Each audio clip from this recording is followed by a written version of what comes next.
Donc voici deux exemples de programmes qui vont vous permettre de répondre à la question à quel moment le capital va dépasser les 15 000 euros. Alors ici, la différence entre les deux programmes, c'est que l'un va utiliser la forme par récurrence de la suite et l'autre va utiliser la forme explicite de la suite.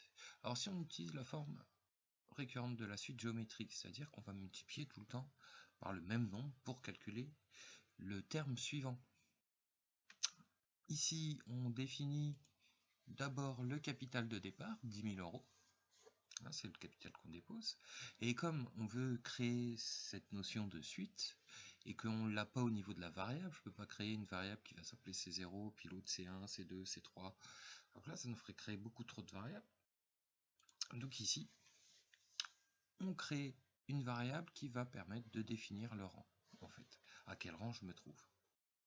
Et comme mon premier terme est de rang 0, je l'initialise à 0. Donc là, c'est ce qu'on appelle l'initialisation. Ensuite, on va utiliser la boucle tant que. C'est-à-dire que hop, ici, le programme va continuer à s'effectuer tant que je suis inférieur à 15 000. C'est-à-dire que dès que je vais dépasser, il va s'arrêter. Et qu'est-ce qu'il va exécuter? On a le capital U0, hop, il va calculer U1. Et puis comme on vient de calculer U1, j'augmente le rang de U1.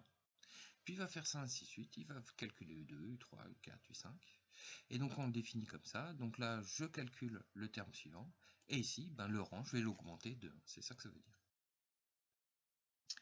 Et une fois que on dépasse 15 000, le programme va s'arrêter. Et ici va s'afficher la valeur de n, c'est-à-dire du rang.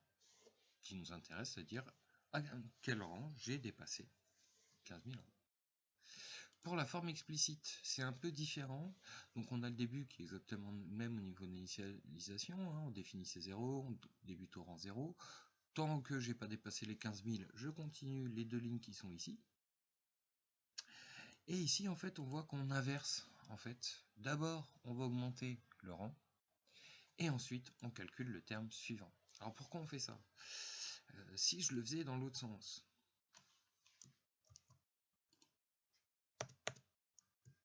ici, hop, je me mets comme ça. Par exemple, je pars de ces 0, je calcule U1, normalement, mais ici, en fait, il ne va pas calculer U1. Il va calculer C0, puisque n est égal à 0, et j'ai toujours pas changé la valeur de n. Comme j'ai la forme explicite et que ça dépend de n, ici, je suis en train de calculer C0, alors qu'il aurait dû calculer C1. Donc, et seulement ensuite, j'augmente le rang. Donc en plus, je viens de calculer C0, mais en plus, j'indique que maintenant, en fait, C1 est égal à C0. D'accord, j'en suis là.